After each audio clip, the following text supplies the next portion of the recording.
əsrlər keçsə də Azərbaycanın müstəqillik tarixində çox önəmli bir olaraq başlayacaq və qalacaq.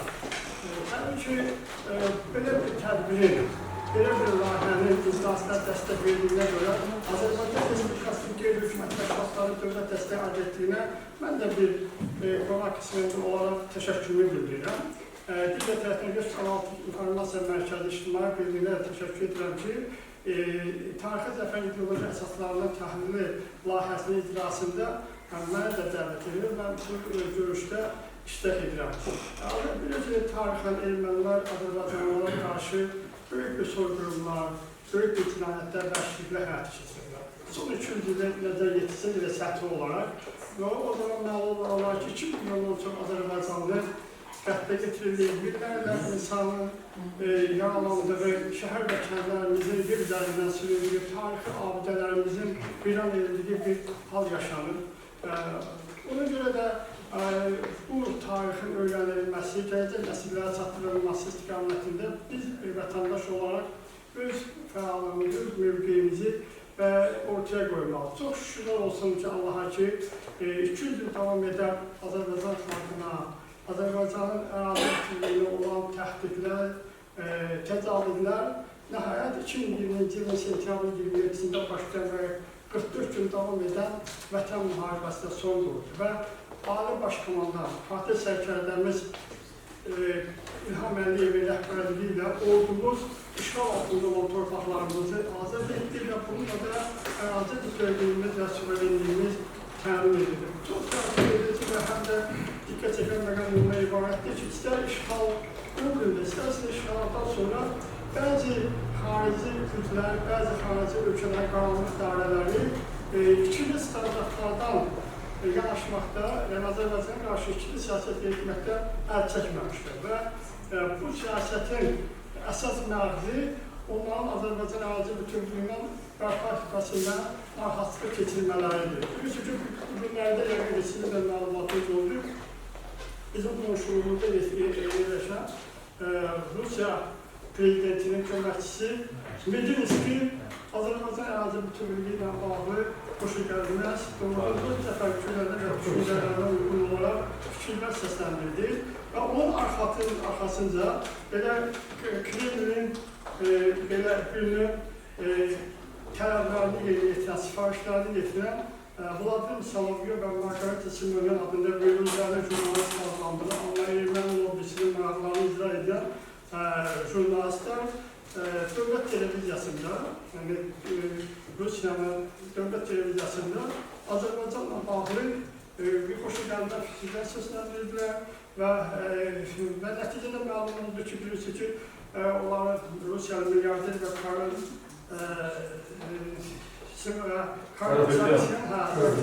həbs edildi Ermənistanda və onun həbs edilməsindən maraqlasılığı keçidən Solovyev və Ermənistanın da günün bir gün Artsaq kimi olacağını qeyd edib Azərbaycana qarşı dediyim kimi öz təfəkkürlər və daha düşüncələr olduğuna sərsəm fikirlər səsləndirir. Təbii ki, bütün bunlar hər zaman dediyim kimi işğal dövründə və işğaldan sonra da olur. Hətta bilirsiniz, Fransa dövləti birbaşa Ermənistana hər cür hərbi, siyasi, diplomatik yardımlar göstərir və hər vəziyyətə qarşı ki, Ermənistandakı bu revanşistlər birbaşa fəallıq göstərsinlər, ayağa qalsınlar və güya özlərinin xəyalları ilə yenidən müharibə yaratsınlar. Təbii ki, müharibə olacağı təqdirdə mən dünənlər bir yazı yazmışdım ki, müharibə Allah eləməsin, biz müharibə istəmirik, biz sülhsevər xalqıq.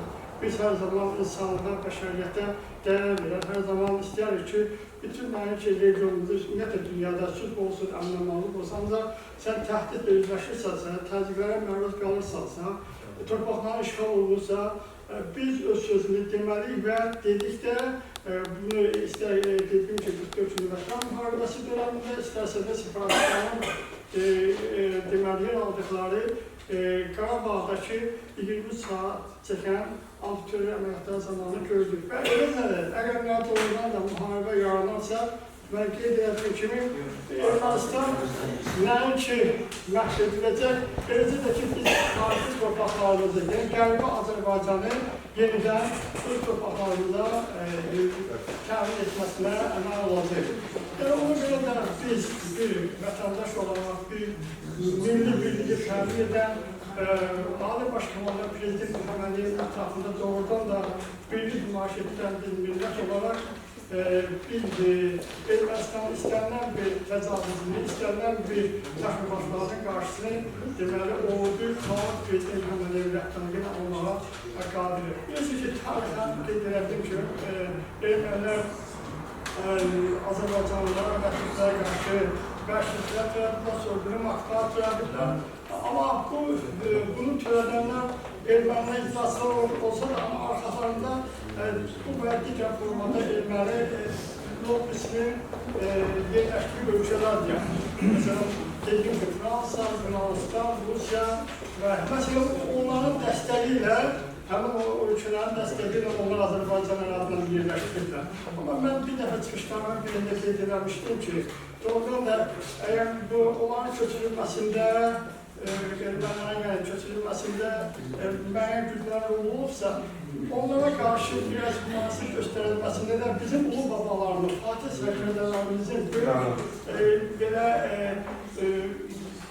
igidlərimizin, rəhbərlərimizin belə müəyyən qədər münasib güclər də müəyyən olub. Bilirsiniz ki, 1934-cü ildə bu ərazilərdə Qaraqonlar hökmdarlığı mövcud olur və o zaman İrəvan deyilən ərazidə Əmr Rüstəm deyilən bir nümayəndə olur və o zaman Bilbur Maklıdır deyilən bir erməni həmin o ərazilərdən 6 kəndi deməli qızıl puldan 6.000 ərəb dilərini almağa nail olur. Bəs məhz o kəndlərin, o 6 kəndin alınması ilə mən bir dəfə araşdırmalar apardım, mənim oldu ki, həmin o kəndlərin alınması ilə bağlı, hətta o dövrün müvafiq Əmr Rüstəmin və oradakı nümayəndələrinin imzası ilə deməli bir sənət də var idi. Yəni, təsir toplacaq olur ki, elə bizim ulu babalarımızın da müəyyən qədər səhnəkarlığı belə bir hallar yaşandı və 6 kəndin ermənilər tərəfindən alınmasından sonra bizim bir növ faciələrimizin əsası qoyuldu və bugünkü diğer 2001-ci Vətən müharibəsinə qədər bizim faciələrimiz devam etdi. Çox şükür Allah'ın gördüğüne ki biz bugün ayaqdayıq. Çox şükür Allah'ın gördüğüne ki Azərbaycanın üzərində bayrağı işğal olunmuş bütün ərazilərdə qalır. Bu bayraq heç zaman əyilmir, heç zaman düşmür. Nə qədər Ulu Heydər Əliyevin əsaslı bir siyasət var və bu siyasəti çox böyük qətiyyətlə və əzmlə davam etdirdiyi İlham Əliyevin siyasəti var və bu siyasət də davam edəcək. Azərbaycanın bayrağı dediyim kimi hər zaman Azərbaycanın hər bir ərazisində davranılacaq. Mən bu mövzunu o qədər bilirsiniz ki, hər zaman diqqət mərkəzində olub, bu mövzuyla bağlı geniş danışmaq istəyəm. Mən çox istəyirəm ki, mən qonaqlara söz verim, sizlərə söz verim, bizim Assakallara da söz verim. Bizim Assakallar Şurasının və bu Assakallar Şurasının sədri var, Gənclər İcman İdarəsinin rəisi buradadır, idarəsi nümayəndəsi və digər bizim bu bilikli, savadlı bizim insanların burada əyləşib təbii ki, 44 gün eyni zamanda Qələmə qəzetinin burada başladığı burada əyləşib. Burada əyləşiblər, o 44 gün Vətən müharibəsi həm o 4 dəqiqədə, həm ondan sonra iki dövlət Azərbaycanda yaşanan hadisələrlə bağlı öz fikir mələklərini bildirməyə nail olacaq. Buna görə də mən Assakallar Şurasında sədrdə söz verilmək istəyirəm ki, sonraki mərhələdə biz müzakirələrimizi tamam edəcək. Doğrudan da baxanda əslində amma çox haşım, ölküzə təqdir edilməli. Ağay Məhəmməd Əşoğlu. Ağay Məhəmməd Əşoğlu. Deməli, bu bizim zəfərimizlə tarixi zəfərin ideoloji əsaslarından danışanda təbii ki, bizim torpaqlarımızın zəft olmasından sonra o zəftin aradan qaldırılması üçün görülən dikkat merkezindedir. Gör ne kadar tarihi adaletsizlik var ki, Azerbaycan torpalarında vaktiyle Kanlılar dövründe de hiçbir Ermeni yaşamadılarsa, onlar özlerinin buranın tarihi vətəndaşı hesab edirlər. Üzrçilər ifadəmə görə ayaksızlığın derecesine bak. Səlyəndə yaşayan olmaqla səlyəndə olmaq başqa şey. Səlyəndə yaşayan olmaq, Azərbaycanda yaşayan olmaq, Azərbaycan olmaq başqa şey. Azərbaycan olmaq canıyla, bütün genetik kodlarıyla gəlir Azərbaycan olur. Şimdi bunlar olurlar, keçirlər və tarix boyu bunlar yavaş-yavaş artırlar və nihayət gəlib artıq 20. əsrin əvvəllərinə gəlib çıxdılar ən çox sayı etibarilə. Və ondan sonra da başımıza Böyük Rus İmperiyasının törətdiyi problemlərlə gözləyəcək azaldı. Və o tərəfdən Ruslar, bu tərəfdən Ruslar artıq onların dayak olmasını etkisini necə ki, müharibə dövründə istəyir 1-ci Karabağ müharibəsində, istəyir 15-ci ildə, istəyir 8-ci ildə onlarla bağlı. Əhali baş qaldırıb, isyan edəndə və s. Onlar həmişə o iki dövlət onların arxasına dayanır, həm maddi, həm mənəvi, həm bütün resurslarıyla onların arxasına dayanırlar. Və nəhayət gəlib çıxdı bizim müasir dövrümüzə. Biz indiki nəsil çox böyük keçmişə malik olan işlərin tuğyan edib, toplanılıb, partlayış evinə gəlib çatana qədər olan istəsinin iştirakçılarıdır. Bugünlər bir üçün onlara ulaşmaq asandır, gələcəkdə həmin bugünkü günləri böyük tarixi günlər üçün qeyd. İndi bizim bu resurslar təbii ki 20. əsrin əvvəllərindən artıq Azərbaycanda müəyyən intelligensiyanın yaratması və bu şartların, yəni ermənilərin Azərbaycan torpaqlarına sahiblənməsi və belli insanlar kimi özlərini hiss eləmələri başlayanlar üzü bəri o problemdə yavaş-yavaş inkişaf edədikcə o qədər də bizimkilə buna əhəmiyyət verir. Və sadəcə olaraq bir insan kimi humanizm göstərərək yaşayırlar, yaşasınlar, bizim onsuz da paramız çoxdur, onsuz bunlar da yaşayırlar, amma onlar bilmər gələcəkdə bunlar qarar və nəyə getir çağıracaq.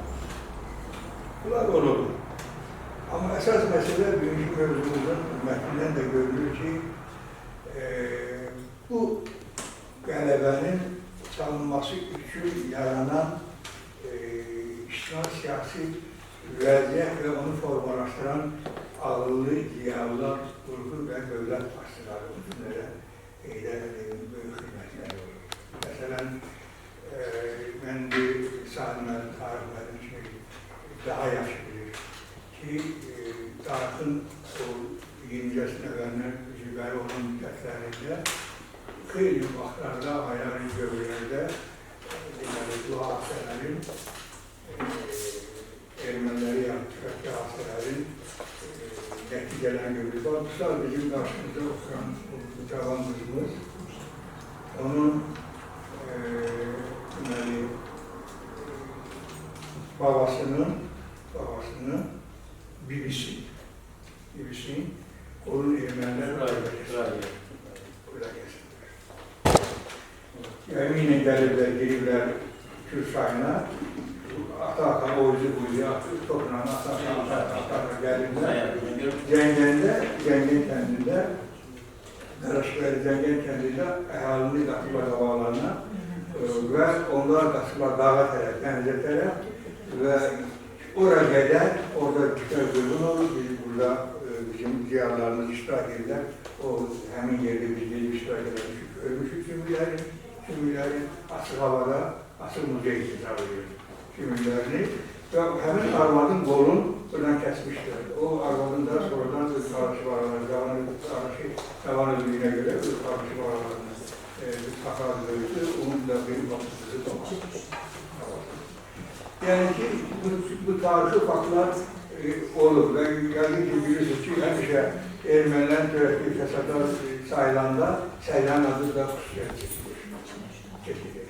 Və burada Səyranda həmin dövrdə də müəyyən adamlar olur ki, öz vəsatları hesabına deməli, silahlar əldə edirlər, ermənilər qurarı daşıyırlar, onlar doğurlar və s. Amma bunun ideoloji əsası insanların beynində həmişə olur. Artıq onlar öz xislətlərini göstərəndən sonra onların insanların beynində həmişə olan bizim düşmənimizdir. Lakin Rus ideologiyasının, o beynəlmiləsi ideologiyası o düşmənçi ideologiyasından biraz üstün güc hesabına qaldığı üçün uzun müddət bu məsələlər bu şəkildə davam edir. Və təbii ki, bunun ideoloji əsası məktəbdir. Çünki bu günləri o torpaqları azad edən, 1. Qarabağ döyüşlərində könüllü olaraq gedən, əlində 3 nəfəri bir də çıxan, 10 da patronu, 5 də patron tabanlar sevindiklərindən üstülarından alan, sevindiklərindən tutan deməli əsgərlər onda da başsızlıq, hakimiyyətdə olan fitrəlik, naşı adamların hakimiyyətə gəlməsi nəhayət baxmayıb o elə bizim qədəmlərlər evlatlarımız var idi, onlar hansı böyük yüksəkli şəhid oldular, hətta Tutaq Səyrandan da qədər bizim şəhidlərimiz var ki, Birinci Qarabağ müharibəsində hələ ikincilər, günə 60'lar yuxarıdır, hələ onların abiqat haqqında məlumat olur. Yalnız onun dövrdə 4 dəfəli bir gətirib dəfn edilmiş. Bunun Amadarın növbəti axırıncı məsələ, bu hansı ki bizim fəxr edildiyinə, ki bizim üzərimizdən zəif ölkə, zəif millət, ideologiyası zəif olan, fiski qüvvəsi və əqli kamilliyi aşağı olan bir dövlət kimi hesab edirlərsə əgər, bu sırfı bir hırlıq. Yəni, soruşanda ki, hardansan Azərbaycan deyən kimi məğlub olmuş bir ölkənin vətəndaşına münasibət nə tərəf? Yəni, sən belə böyük bir ili içində də torpağı olmuşdun sən. Torpağı bir yansı Erməniyə əslində olanın dediyi ki, bidancı yox, böyük bir deməli, arxası olan bidancı Erməni bizim başımıza bu oyunları getirdi və bu günlərdə biz onun artıq həmin nöqsanları aradan qaldıraraq qələbəmizə nail olmuşuq və bu nail olmaqda təbii ki, güclü dövlət və hakimiyyət və eyni zamanda əgər biz tarixinə baxsaq, 1. Qarabağ müharibəsindən, dövründən bizi bəri məktəblərimizdə oxuyan uşaqlarımız idi ki, özünün umaranın üstünə axıdılıq yaşandı xilas edir. Özünün tək başına böyük bir ərinə gələn dəstənin tək başına qarşısında dayanaraq saatlarla ona müqamət göstərərək həlak oldu. Buna nə qədər göstərmək olar bizim vaxt biraz azdır. İndi bizim artıq elə bir dövrümüz gəlib çatıb ki, bu günlərdə biz çətin bir məqam yaşayırıq. Dünya salxalanır. Hələ baxsaq, əgər görərik ki, bu günləri bu salxalanan dünyada qismən sabitlik və ahəngdar inkişafı yalnız öz ölçümüzdə göstərir.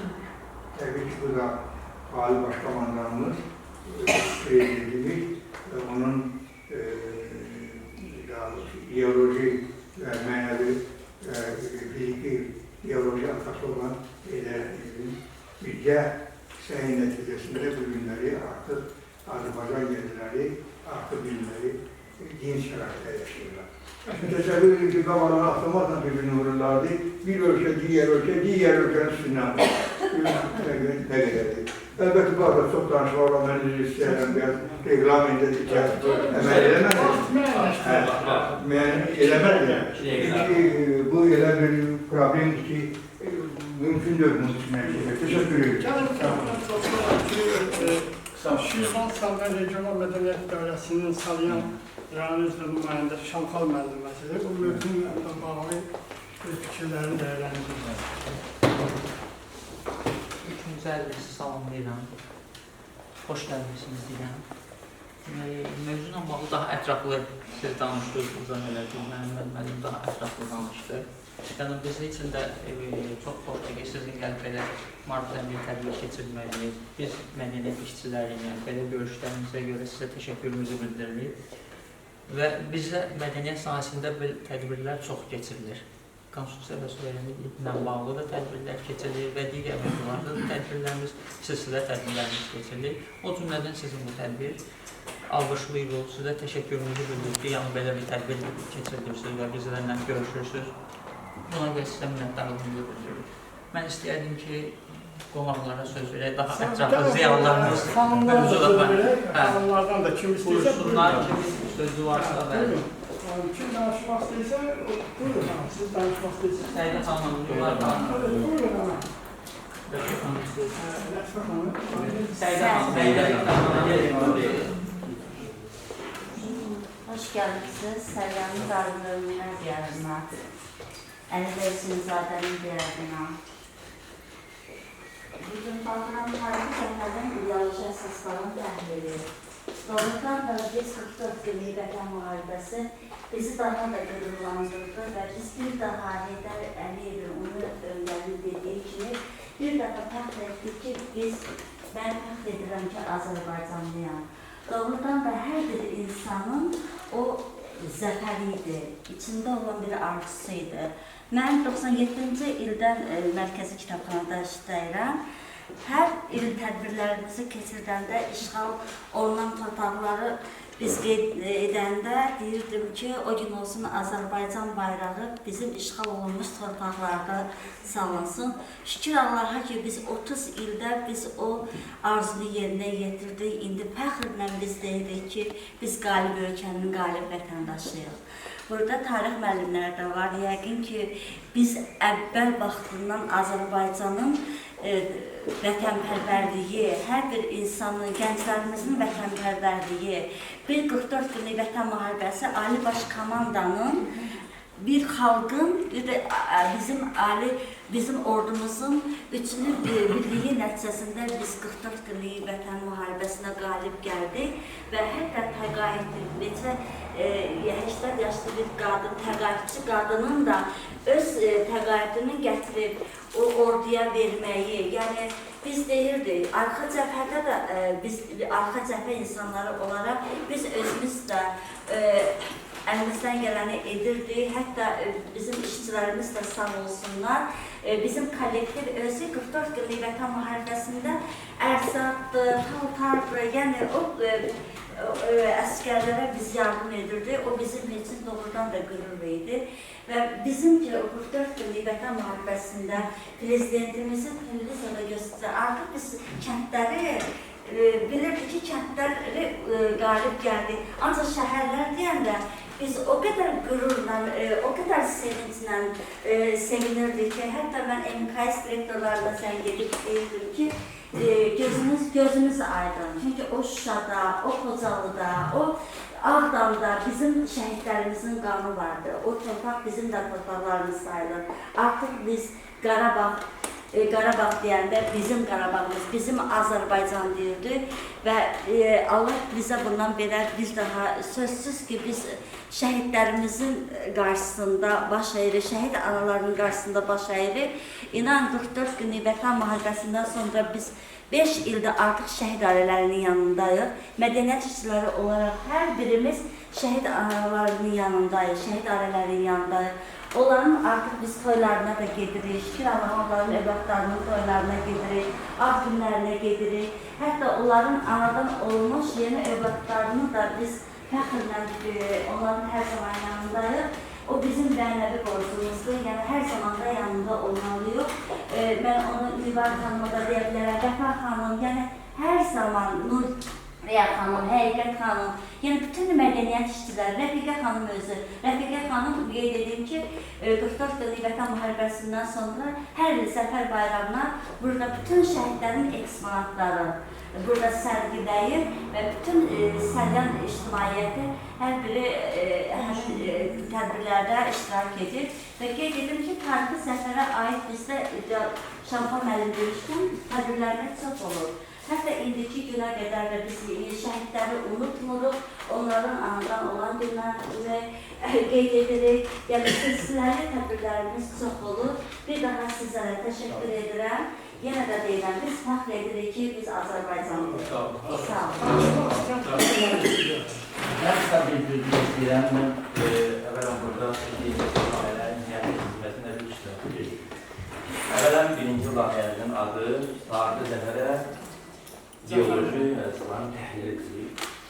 Burada da Reşid Mərkəzinin tarixi yerləşir.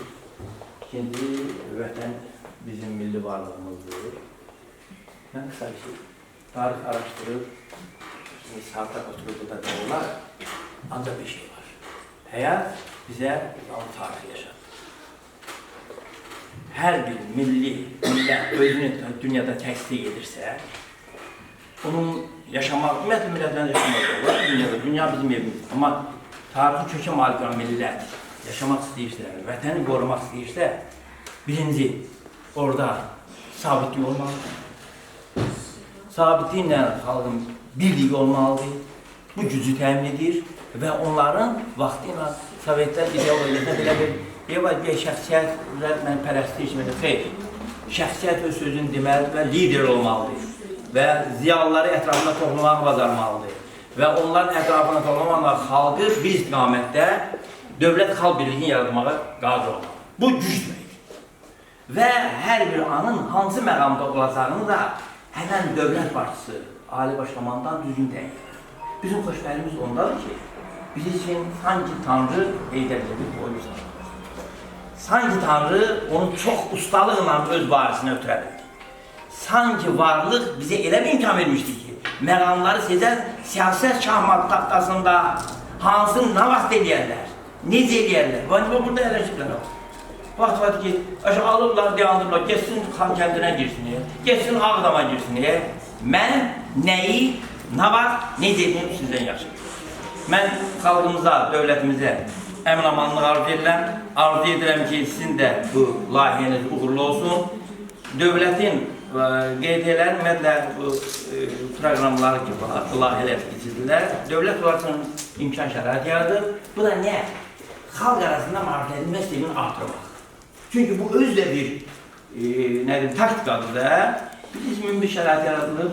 Mən sizin də layihə uğurlar arzu edirəm ki, bu həyatda yerini tapsın və xalqımız bundan sonra da xüsusilə indiki məqamda daha təmkinli, daha açıq gözlü və heç bir təxribata uymadan dövlət siyasətinin məqsədinə uyğun xalq-dövlət birliyinin möhkəmləməsini xidmət etsin. Rayon Ziyalılar Birliyinin sədri Əməkdar müəllim Allah verir. Buyurun. Başqa danışmaq istəyən varsa buyursun. Daha müəllim bəlkə. Nəbi müəllim. Buyurun müəllim. Nəbi İbrahimov, Azərbaycan Yazıçılar Birliyinin Muğam bölməsinin sədri. Bugünkü tədbir doğrudan da çox vacib, zəruri və aktual bir tədbirdir. Yəni, tarixi zəfərin ideoloji əsaslarının təhliki və bu layihənin də əsas mövzusu vətən milli varlığımızdır. Azərbaycan Respublikasının qeyri-hökumət təşkilatlarından dövlət dəstəyi agentliyinin maliyyə dəstəyi ilə ayrılan sizin bu layihə doğrudan da günün tələbləri ulaşan bir layihədir. Bunu bizə alır.